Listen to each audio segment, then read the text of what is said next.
سلام درود خدمت شما بینندگان عزیز. امیدوار هستم که صحت و سلامت باشین هر کجا و گوشه دنیا که هستین. دوستان عزیز، قبل از اینکه برنامه را آغاز کنیم از شما عزیزان خواهشمند هستم که رسانه افغانستان کوچک را، رسانه خودتان را سابسکرایب کرده و لایک و کامنت فراموش نشه. دوستان عزیز، در این بخش برنامه مهمان این هفته ما بانو زرغونه ولی یکی از کارشناسان مسائل سیاسی و فعال حقوق زنان هستند. بانو ولی خوش آمدین به برنامه ما و خوشحال هستیم که شما را با خود داریم در این برنامه. به نام آنکه جان را روشنی داد و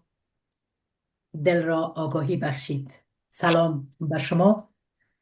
به همکاران برنامه شما و یک سلام خاص به هموطنان گرامی و مخاطبین برنامه شما که ما را امیل از تماشا میکنند. خرسند هستم که در کنار شما هستم و سپاسگزاری میکنم که موقع مصاحبه را آماده ساختین. سلام ویژه را به همکاران پشت پرده، تکنیکگران که اساس و بنیاد برنامه را پیشکش میکنن تقدیم میدارم.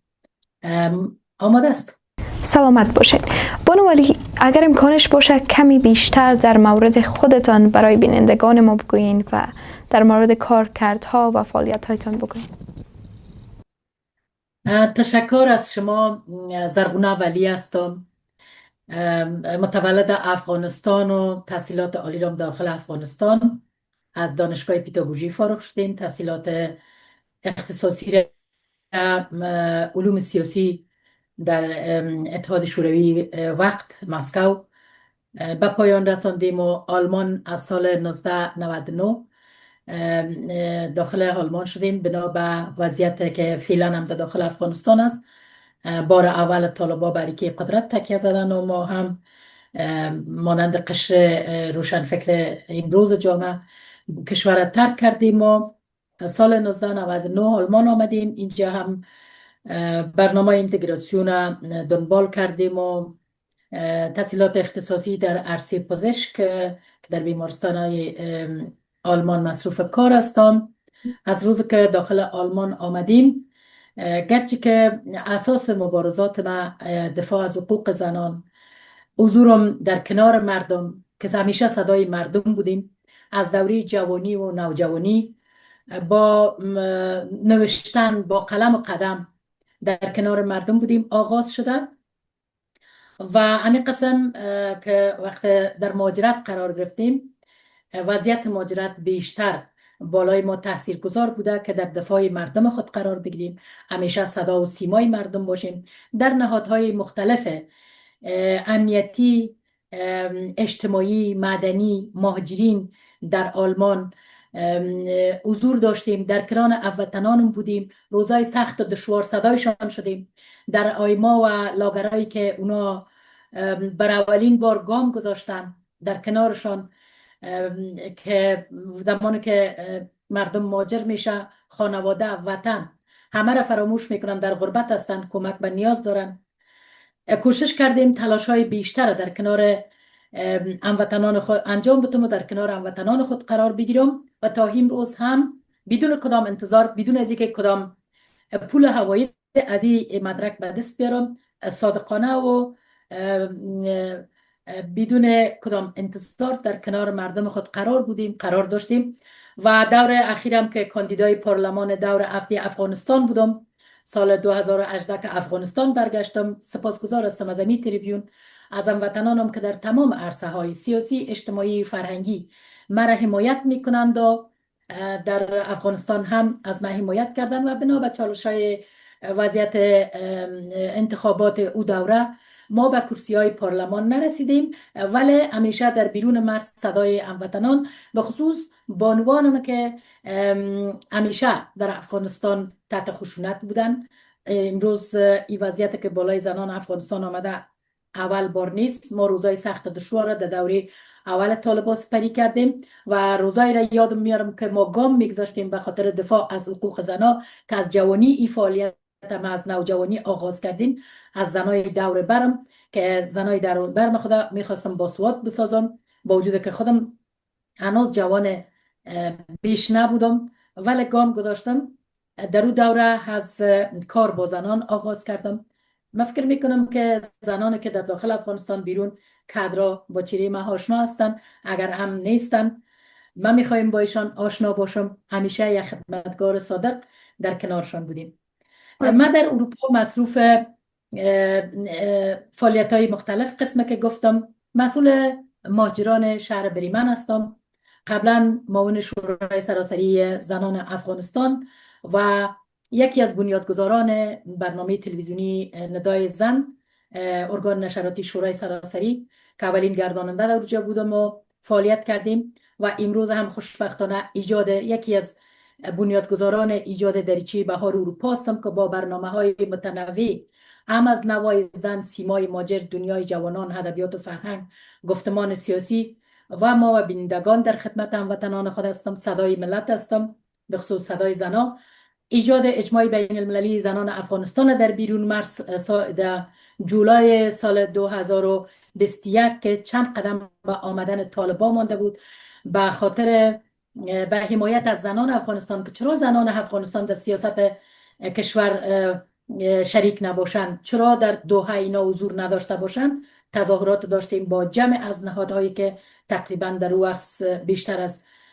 50 نهاد بودیم. با برلین این تظاهرات راه اندازی کردیم که ما خشونت نمیخواهیم و اخطار دادیم و یا هشدار دادیم دولت که شما متوجه باشین که همبستگی و وحدت باید حفظ کنین، در غیر از او ما منتظر دور دوم آمدن طالبان می باشیم در افغانستان که در او وقت افغانستان به عقب رانده میشه و باز ما و شما زبان مشترک پیدا کردن نکنیم. این جنجالای ما بود که طالبان آمد. امی وقتی که بعد از آمدن طالبان وظایف ما بیشتر شده، ما در کنار زنان افغانستان از روزهای اول قرار داریم. جان، سپاس از این که معلومات خیلی خوب را در قسمت خودتان برای بینندگان ما ارائه کردین تا شناخت بیشتری از شما داشته باشند. بانو ولی، سوال اینجاست که شما به عنوان یک فعال حقوق زنان و یک شاعر و نویسنده حذف زنان از ساختار قدرت در افغانستان را چگونه ارزیابی میکنین؟ تشکر از سوال ارزنده شما. ما در بیرون مرز چقدر سوال ارزشمند شما مطرح کردیم که همه جانبه باید در قسمت پاسخ داده شود. ما در بیرون مرز نهادهای مختلف داریم، هم از فعالین مدنی، نهادهای اجتماعی، نهادهای مدنی، اما در تمام کشورها حضور دارند و به خاطر دفاع مردم افغانستان در حمایت مردم قرار دارند. به طور مثال اگر ما از نهاد خود بگوییم، نهاد ما یک چتر است، یک چتر اجماع بین المللی زنان افغانستان که متشکل از 32 یا بیشتر از این نهاد است که زیر از این چتر ما منسجم انسجام یافته فعالیت میکنیم. اجماع بین المللی زنان افغانستان با برنامه های مشخص، همین قسمه که ما این برنامه ها را سازماندهی میکنیم، هر سازمان، هر نهاد که خدمات هر کدام از اینا ارزشمند و قابل ارزش‌گذاری است که همه رایگان کار میکنن، چی در تلویزیون هستن، چی برنامه سازی میکنن، چی برنامه فرهنگی و کلتوری را پیش میبرن و چی در نهادهای فعالیت های مدنی و اجتماعی اینا نقش دارن. اما اینا فعالیت ها دارن دستاوردهای مشخص. اگر ما کوتاه اشاره بکنیم روی دستاوردهای اجماع زنان که اینا چی کار را کردن، ما از روزهای اول که طالبان داخل افغانستان آمد بار بزرگ بالای شانه های ما قرار گرفت و باید را عمل میکردیم. در کنار زنان افغانستان استاده شدیم، تعدادشان حمایت کردیم. با مو سهمیه که بر ما داده شد، ما بر تخلیه زنان، فعالین مدنی، ژورنالیستان تلاش کردیم که تعداد از اینا را به کشورهای بیرون انتقال دادیم. بعد از او دیدیم که زنان کاملا گام به گام حذف شدن و صداها و تظاهرات را که در داخل افغانستان را اندازی کردن جایی را نگرفت. ما مجبور شدیم که شرایط کاری نسبی را نظر به توان خود با ایجاد کلوپا، با ایجاد فرمای مرغداری، فرم زراعتی، تنور، نانوایی، آن چیزی که امکان داشته داخل افغانستان ما ایجاد کردیم که فعلا ما بیشتر از 300 تن از زنان را در داخل شهر کابل و بیشتر از 25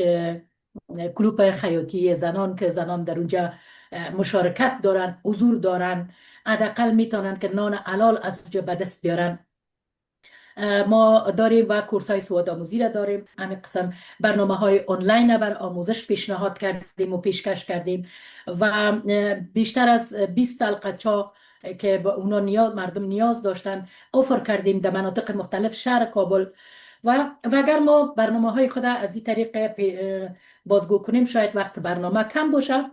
هموطنان ما میتونن برنامه را از طریق صفحات اجتماعی ما و وبسایت مروارید سبز دنبال کنن. ما به این شکل تانستیم که در کنار و حمایت زنان افغانستان و مردم افغانستان قرار بگیریم که صدای مردم شدیم و دروازه های امید بر مردم باز کردیم. حمایت از فرهنگ ما میفهمیم که رسالت هر کدام ماست. هویت ما افتخار ماست. هویت ما با فرهنگ ما در بیرون مرز یکی از مسائل است که وظیفه هر نهاد و هر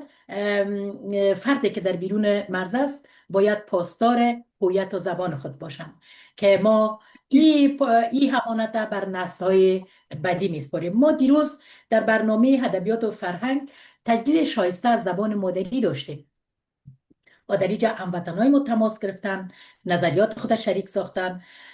پیام ها ارسال کردن که همه را اگر ما یک جا جمع بندی بکنیم، حمایت از هویت ما، تقویت و توسعه و رشد و ترویج هویت ما در بیرون مرز و یک پل ارتباط میان مردم ما، میان کشور ما و کشورهای بیرون مرز هستیم. هر تریبیونی که ما در بیرون میبینیم، تریبیون میگیریم، سخنرانی میکنیم، بیانیه میدیم، اعتراض میکنیم، پیشنهاد میکنیم، نقد میکنیم که در مجموع نهادها همین سر و صداها باعث شد که مردم افغانستان بالای ما اعتماد کنن و ما صدای مردم باشیم و تریبیون های بیرون مرز ما از آن خود داشته باشیم و در این عرصه در حمایت زنان به خصوص اطفال ما که روزای سخت و دشوار و وضعیت های دیگه هم داخل افغانستان متاسفانه طبیعی بوده که زلزله ها و سیلاب ها که ما باید گروپ های پزشکی را ترتیب میکنیم، در محلات برای نجات مردم روان میکنیم، ماجرینی که رشد ماجرین از ایران و پاکستان داخل افغانستان شد، بیکاری، فقر و تمام مسائل که در داخل افغانستان است، ما در حمایت مردم قرار داریم، البته در حدود توان، ولی صدای ما تا اتحادیه اروپا، تا جامعه جهانی که من عضو خانه مردم پارلمان اتحادیه اروپا هستم، در اونجا بسیار به سطح بلندتر این صدا را میرسانیم، کمک های اتحادیه اروپا را جلب میکنیم که شما شاهد هستین که چند قبل کمک هایی که داخل افغانستان از طریق اتحادیه اروپا رفت و اونجا توزیع میشه بر مردم، بیشتر صدا را امی ماها فعالین نهادها و کسایی که در اینجا نقش داشتن بلند کردن و جلب حمایت کردن که امروز البته تا حدود توان انجام رسالت کردیم. قسمی که شما یاد کردین که کارگاه های خیاطی و فارم ها برای مردم افغانستان به خصوص زنان افغانستان شما ایجاد کردین با همکارانتان یک جا و میخوایم بپرسم که طالبان آیا اجازه فعالیت بر آنها میدهند؟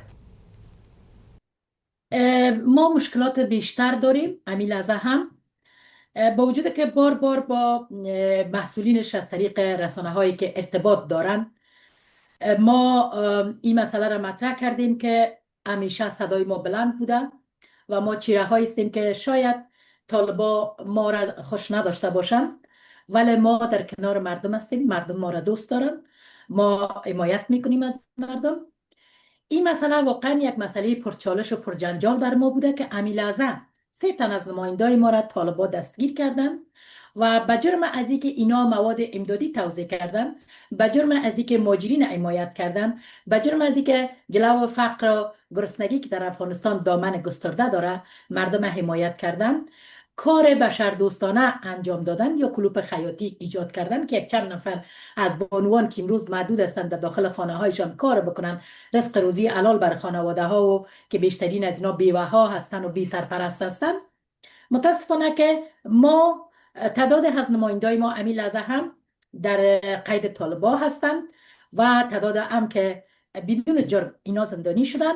ولی صدای ما بلند و بلندتر است. زنان افغانستان این روز در بیرون مرز، در داخل مرز، شما میبینید که همه جهانیان ایرا به ثبوت رساندن، زنای افغانستان، که اینا استوار هستند، اینا میرزمند و اینا بدون ترس و هراس، چی در داخل افغانستان چی در بیرون افغانستان، از هیچ کس اینا ترس ندارن، به خاطر احاطه حقوق زنان، تامین عدالت اجتماعی، تامین نظامی که خواست مردم و مشروعیت داشته باشه و از جامعه جهانی و ملل متحد ای به دور نباشه. و در این عرصه همه تلاش میکنیم، ولی چالش های بیشتر و بیشتر از حد توان مسئولین ما در داخل افغانستان، بیشتر از حد توان ما در مقابل ما وجود داره. ولی ما امید هستیم، دروازه هستیم بر مردم افغانستان، بر زنان افغانستان، در کنارشان قرار داریم و میرسیم. خوشحال هستیم که مانند شما زنان مبارز و شجاع هستند و در فکر بانوان سرزمین هستند و صدای بانوان را به گوش جهان میرساند. و جای تاسف است طالبانی که خود را حکومت میدانند و خود را رهبر مردم افغانستان میدانند، ولی نیمی از قشر از جامعه را از حقوق اساسیشان، از کار، درس، تعلیم، همه چیز محروم ساختند، با امیدی از اینکه آزادی های مشروعشان برایشان داده شود. به نظر شما حذف زنان از عرصه های تعلیم، صحت، قضا و اداره چه پیامدهای کوتاه مدت و دراز مدت را در ساختار اجتماعی و مشروعیت های سیاسی افغانستان خواهد داشت؟ تشکر. ببینین، بیشتر از 4 سال است که زنان افغانستان گام به گام از اجتماع حذف شدن و دانشگاه ها و مکاتب دخترانه برویشان بسته است. این روز اجازه کار ندارن. این روز تقریبا و بیشتر زنان اما به شکل زندان یا زندانی شدن در خانه هایشان. و هیچی پیامدهای کوتاه مدت، پیامهای کوتاه مدتش بسیار واضح است که ما و شما میفهمیم: فقر، گرسنگی،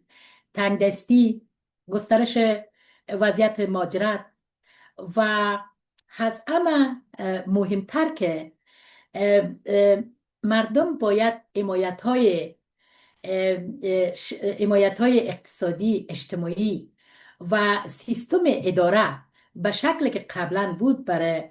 منافع ملی مردم به اون شکل پیش بره. زمانی که نیم پیکر جامعه زندانی میشه، طبیعی است که ضعف در سیستم، ضعف در اداره و در قدرت وجود داره.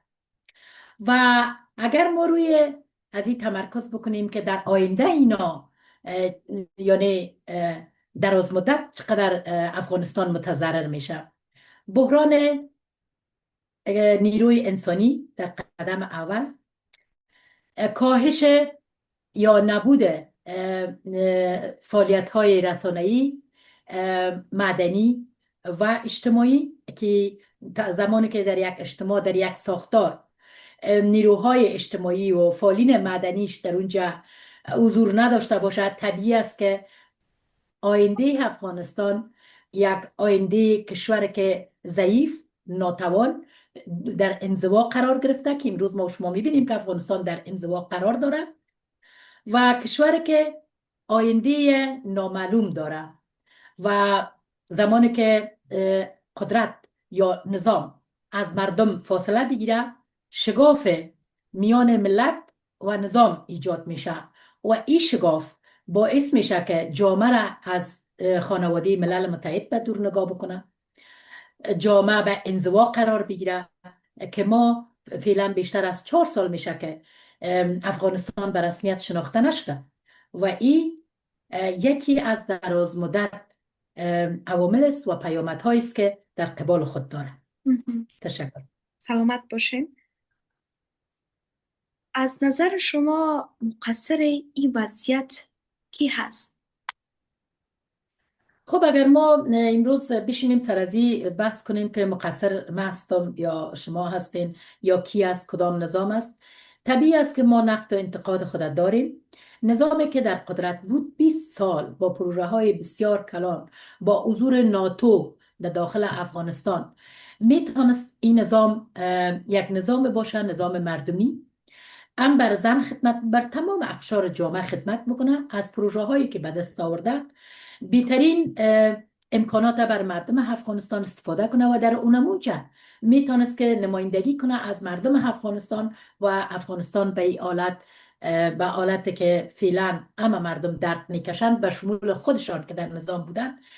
که همه فراری شدن و امروز در کشورهای خارج به سر میبرند و امو قدرت امکانات را که در داخل افغانستان داشتن از دست دادن. ولی با وجود آن هم کسایی که در نظام بودن، یک تعدادشان که همه را در یک جا گفته نمیتونیم، تعداد بیشتر از اینا که در بیرون مرزم هستند،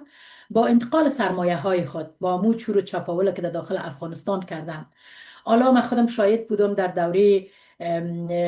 کاندیداتوریم در داخل افغانستان، حتی به خاطر از اینکه ما در پارلمان را پیدا بکنیم باید پول میدادیم. تمام کرسی های پارلمان توسط تعداد از چهره های ریزرو شده بود که اونا می پرداختن، شناخت های شخصی داشتن. و اگر در مورد نظام گذشته و نواقصاتش ما کتابم بنویسیم شاید کم باشه، ولی بیاین که از او مسائل بگذاریم، جهات مثبت هم در نظر بگیریم و تمام مسائل را که در داخل افغانستان در دوره جمهوریت بود از چشم نندازیم. بیشترین باسواد شده بودن جوانایی که نسل دو تاثیرگذاری داشت، دو مسئله. یک مسئله که جهان پیشرفته است، جهان دیجیتال است. امروز نسل در کشور که باشه خواسته یا ناخواسته توسط همین تکنیک مدرن هم پیشرفت میکنه، ولی جوانان در اونجا باسواد بودن، زنا در بخشه های مختلف حالا اگر نمایشی بودن حضور داشتن، در قانون اساسی جایگاه خود داشت، با وجود که قانون اساسی تطبیق نمیشد. در اون وقت ما اعتراضات داشتیم، خشونت علیه زنا، خشونت از رسانه تا جاده تا سرک و تا کوچه و تا بازار تا خانواده، این مسائل به اوج خود رسیده بود. ولی چیزی که در اونجا بیشتر این وضعیت به وجود آورد، عدم اتحاد و همبستگی و انحصار کردن قدرت توسط تعداد از افراد که امروز ما میبینیم که آقای جناب محب در یکی از کشورهای بلندتر سرمایه داری که کشورهای عربی است، اینا یک قرارداد کلان تجارتی را بستم امضا میکنن. خب به هر ترتیب هر نظام، هر قدرتی که در افغانستان بوده جهات مثبت و منفی خود داشته، ولی یک دید داشته باشیم که در موردی که روشنگری در اوجا واقعا زمان بود که رشد کرد و بیشترین بانوان، حالا اگر به شکل نمایشی هم بوده یا به شناخت یا به واسطه به هر پول و پیسه به هر شکل که بوده رشد کرد. ولی نواقصات کافی وجود داشت که زنان افغانستان بسیار با عزت هستند، با عفت هستند، با شهامت هستند. ما نمیتونیم که با اقلیت هایی که در اونجا بعض مسائل را بالای زنان تحمیل کرده ما برچسب بزنیم. ما حرمت کامل به تمام زنان افغانستان داریم و جایگاه زنان در تمام جهان جایگاه خاص داره، ولی کمی و کمبودی و یگانه علتش امی است که نظامی که در اونجا در او وقت حاکم بود نتونستن که امو ظرفیت هایی را که باید می داشتن در کرسی هایی که لازم بود اونا انتخاب بکنن، بلکه چون به حساب پول و سرقلفی و چور و چپاول بود، بنابراین نقص دولت امی بود که کار به اهل کار سپرده نشد، همبستگی و وحدت وجود نداشت و مدیریت سالم از این پروسه صورت نگرفت. و بناهن اگر ما شما در خانوادان باشیم که مدیریت سالم نباشه، بناهن خانواده از هم میپاشه. بناهن امروز دردش مردم میکشه، دردش رسانه‌ای ها، فعالین حقوق زن، روشنفکرایی که در داخل افغانستان بودن که در 20 سال اقدار پول و پیسه از کشورهای خارج آمد و سر پروژه ها مصرف شد، دردش همه مردم میکشن که همی از اینا جمع شده در یک زباله‌دانی انداخته شد. مردم و روشنفکرا همه سرمایه های کشور بیشترینشان فرار کردن، تعدادشان که در داخل افغانستان هم ماندن بی دست و بی پا، فقر گرسنگی و بیچارگی دامنشان گرفته و تعدادشان هم که مهاجر شدن در کشورهای همسایه مثل ایران و پاکستان. ما میبینیم که هر روز گروپ دوباره پس داخل افغانستان و در داخل افغانستان هم با شرط مشلق و شرایطی که بالای مردم فعلا است، دور از رسانه ها و دور از صدای بلند، اونو وضعیت سرشان تطبیق میشه و این بسیار جای تاسف است و ما آرزو دارم روز مردم ما خودشان محکمه شوند، خودشان محکمه کنن رهبرایی را و قدرت های حاکم را که در داخل افغانستان در همین 40 سال که جنگ ادامه پیدا کرد اینا محکمه بکنن، اینا دیگه هوشیار شوند، کسایی را انتخاب بکنن در کرسی هایی که واقعا با سرنوشت مردم با جهان در رابطه هستند و برای آسایش آرامش مردم افغانستان گسترش میدن، با او چیره ها آرای خود بسپارن، بر از اونا حمایت کنن و افغانستان فعلا برای یک تغییری که سیاسی نیاز داره که در او ساختارهای اجتماعی در نظر گرفته شود، در اوجه تمام ملت جایگاه خود پیدا بکنه و تا افغانستان مشروعیت سیاسی بگیره و مردم ما از این بدبختی و از این وضعیت نجات پیدا کنه. قسمی که شما از رهبران سیاسی یاد کردین، میخوایم بپرسیم که رهبرانی که امروز هم خود را رهبر میدانند و در خارج از کشور با خانواده هایشان و فرزندانشان زندگی مجلل دارند، نظر شما در این مورد چی هست؟ آیا مردم افغانستان دوباره قبول آنها را خواهد کرد و یا خیر؟ خب من فکر میکنم دیگه که 20 سال تجربه کلان بر مردم افغانستان شده و من فکر نمی کنم که دیگه مردم افغانستان رهبرایی را که ناکام بودن، رهبرایی را که نتانستن حداقل از امکانات کلان و وسیعی که جامعه جهانی در خدمتشان قرار داده بودن از او استفاده کنن، به گروپ ها، به مسائل زبانی، به مسائل قومی، به مسائل نژادی مصروف شدن و مردم امروز به قهقرا کشاندن. مردم افغانستان دیگه فراموش نمیکنن. من فکر نمیکنم که مردم مورد اعتماد دوباره مردم افغانستان قرار بگیرن، ولی اگر امروز در بیرون مرز سر صدای ایجاد میشه به خاطر وحدت، به خاطر همبستگی، به خاطر وضعیت تغییر مثبت وضعیت موجود در داخل افغانستان، این به این معنا نیست که مردم افغانستان این روزای سخت و دشواره، این زنجیر شرط مشلق زنجیر و زندانه و این فقر و گرسنگی و مهاجرت فراموش کنن. من فکر میکنم که خوب است که اینا در بیرون مرز اگر با کمک های امدادی، با مو پول های گزاف را که با خود در خارج کشور انتقال دادن، اگر کانتینرهای مواد غذایی را اینا تنظیم کرده در این شرایط فقر و گرسنگی بر مردم افغانستان ارسال کنن، شاید که این جفایی را که به مردم افغانستان کردن شاید کم براحت بگیرن، ولی به هیچ وجه اینا توانایی اقتدار و توانایی ایره ندارن که دوباره در قدرت سیاسی افغانستان حاکم شوند و مردم اینا رو بپذیرن. حذف سیستماتیک زنان از تعلیم، صحت و قضا و اداره تنها یک سیاست اجتماعی نیست به نظر من و این یک پروژه حذف آینده هست و حکومتی که نیم از جمعیتش از حقوق آموزش و کار محروم باشه در واقع مشروعیت اخلاقی خود را از بین میبره و طالبان شاید ساختار قدرت رو در اختیار داشته باشند اما مشروعیت اجتماعی را از دست دادن.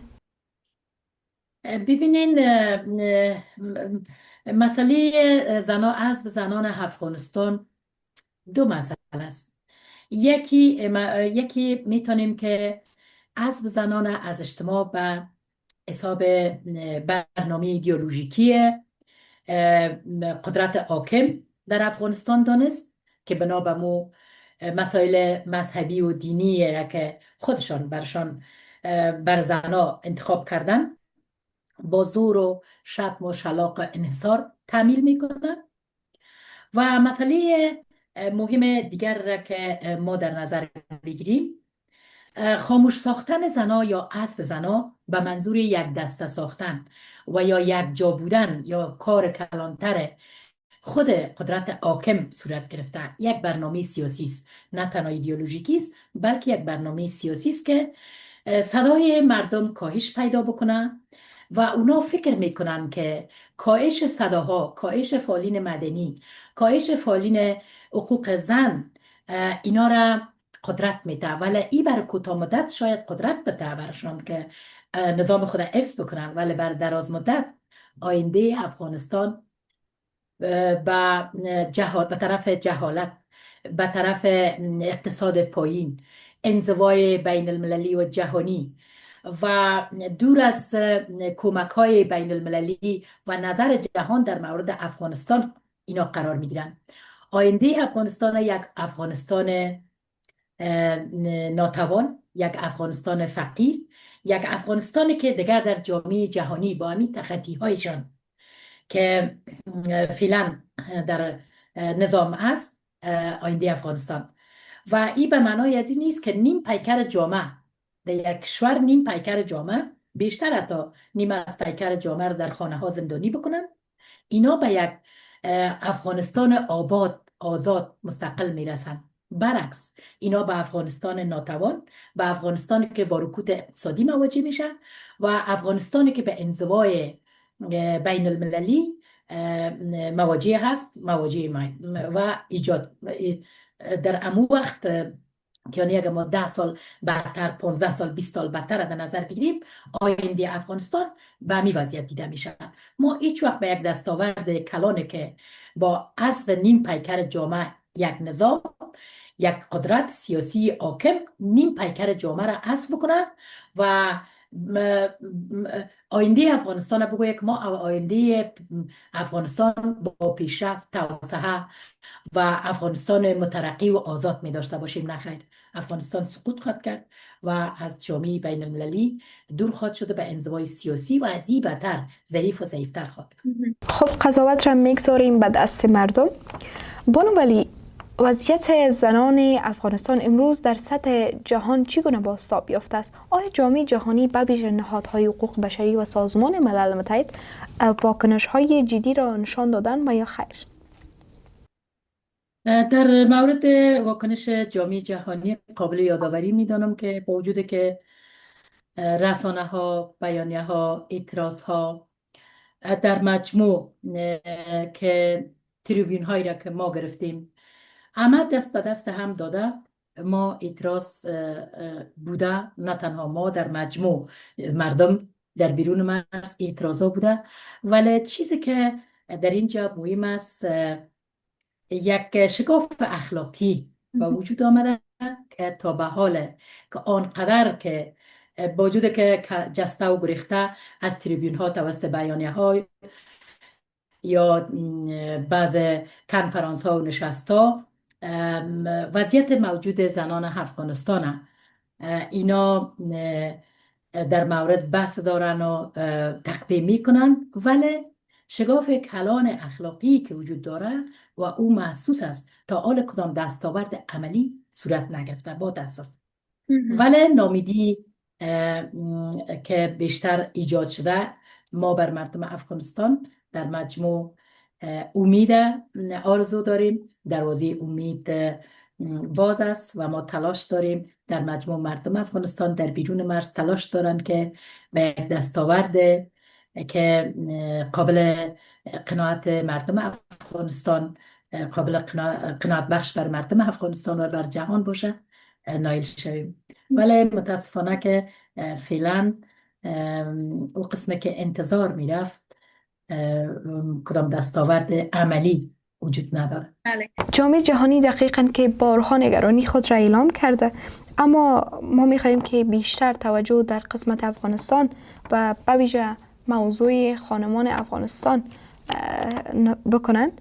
و ما می‌خواهیم که یک تشکری ویژه بکنیم از نماینده ملل متحد که بارها در میز مذاکره از زنان افغانستان و مردم افغانستان دفاع کرده، آقای ریچارد بنت، که همیشه صدای مردم را به گوش جامعه جهانی رساندن و فکر میکنم که بیشتر تصمیم گیری ها به دست شورای امنیت جامعه جهانی می باشه که شامل 7 کشور می باشن و اونا حق تصمیم گیری در این موارد را دارن و امید است که توجه جدی در این قسمت بکنن. بله، همین قسم که شما گفتین و ما هم درست است که ما حمایت های داشتیم، ولی یک شگاف میان کار عملی و نظریات و تریبیون ها و مسائل نمایشی وجود داره که تا حال هیچ کس، نه تنها جامعه جهانی، هیچ کدامه به کدام دستاورد کلان عملی ما که با تمام امی اعتراضات گپا نایل نامدیم. امیدوار هستیم که جناب ریچارد بنت از اینجا سلام مرا برشان تقدیم است. در یکی از برنامه ها بودیم، شاید صدای ما بلندتر بوده باشه در او وقت، به خاطر که درد مردم افغانستان بالای شانه های ما بیشتر فشار می آورد و همین سوال که از ایشان کردم که جناب بنت، شما در داخل افغانستان چند سال از تلاش دارین ولی متاسفانه دستاورد عملی ندارین، که شاید بالای از اونا خوش نخورده باشه، ولی زمان ما میتونیم به یک دستاورد کلان نایل شویم که زبان باز داشته باشیم و بی پرده دردها و رنجهای مردم خود از تریبیون ها شریک کنیم. وضعیت مهاجران در افغانستان پرچالش است. مسئله ادغام است و اشتغال،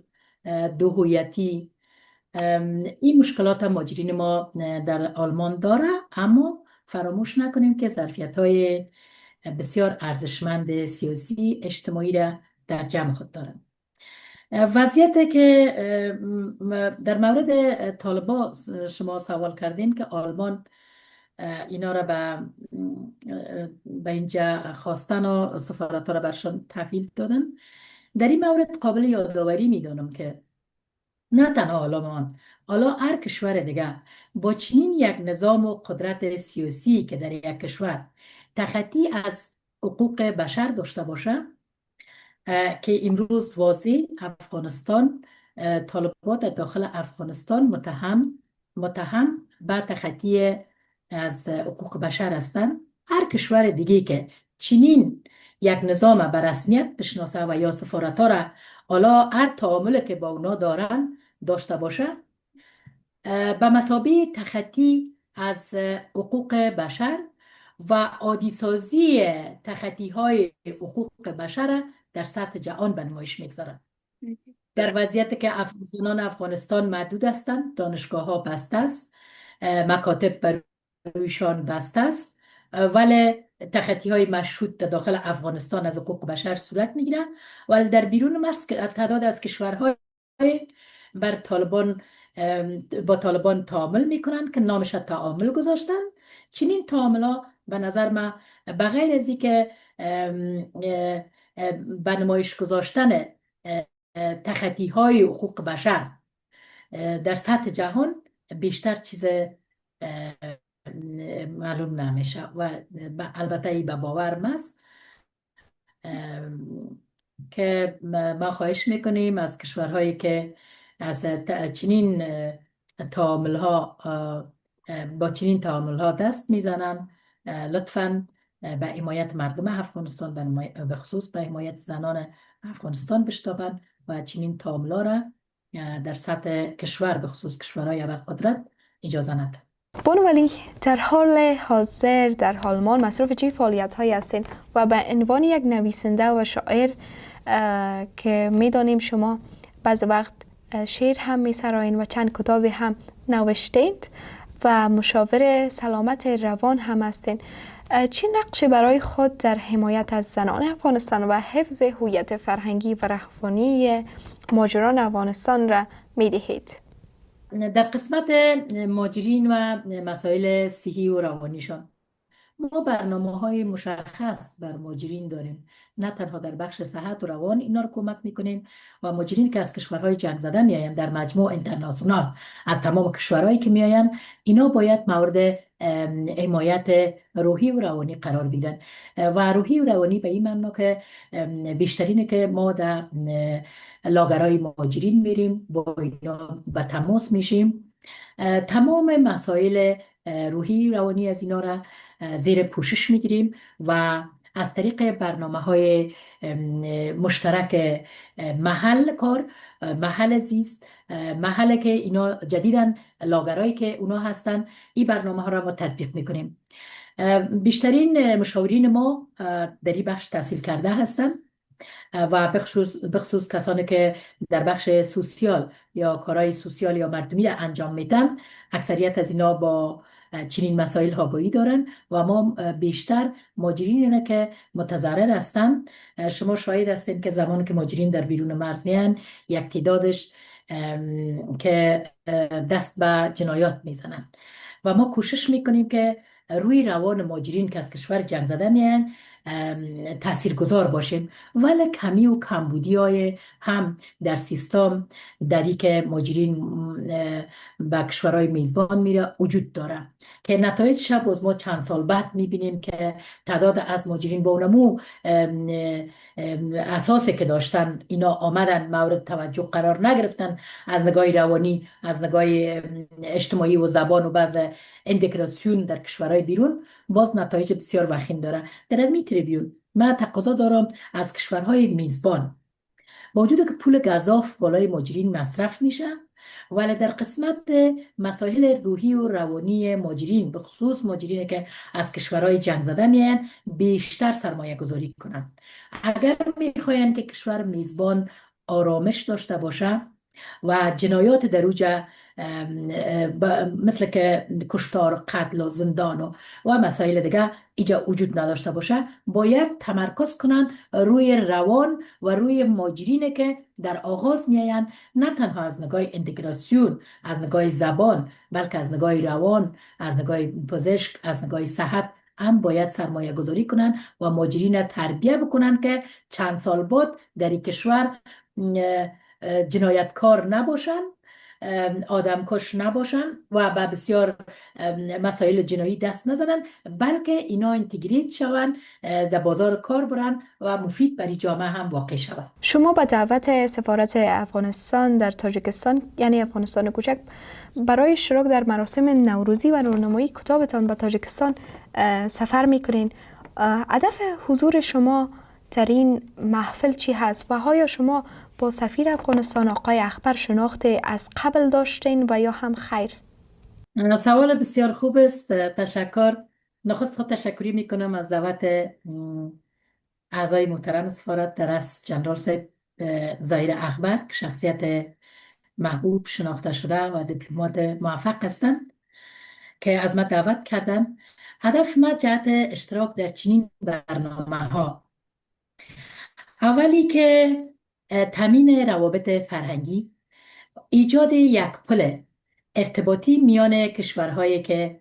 ما زندگی میکنیم، اروپا و کشورهایی که این برنامه ها در اونجا به تجلیل میشینن سال نو، و نخست سپاسگزاری میکنیم و هدف من است که در برنامه نوروز اشتراک کنم، ترویج فرهنگ، حمایت کنم از هویت ملی و در کنار هموطنان خود با شما صدای مردم خود شوم، این صدا را انتقال بدم به جامعه جهانی، تریبیون های بلندتر بگیرم و بیشتر افغانستان و مردم خود، زبان خود، فرهنگ خود ترویج بکنم. و سوال دوم شما که چگونه آشنایی داریم، هر روابط فرهنگی مدنی که در چارچوب باشه، یعنی در چارچوب فعالیت های مدنی و فرهنگی باشه که ما بتانیم کار مشترک انجام بدیم و صدای مردم بیشتر تقویت کنیم و به بیرون مرز انجام بدیم، میتونم یک تعریف کلی از این داشته باشم. و شناخت با جناب سفیر صاحب و همچو چیره ها همی است که ما یک جا بتونیم در حمایت همدیگر با همبستگی و وحدت صدای مردم شویم در بیرون مرز. سلامت باشین. جهان سپاس بانو ولی. و فکر میکنم چنین برنامه هایی در برابر روایت بسته و تک صدایی طالبان نوعی از مقاومت فرهنگی هست و نوروز، کتاب و فرهنگ پیام روشن داره که افغانستان فقط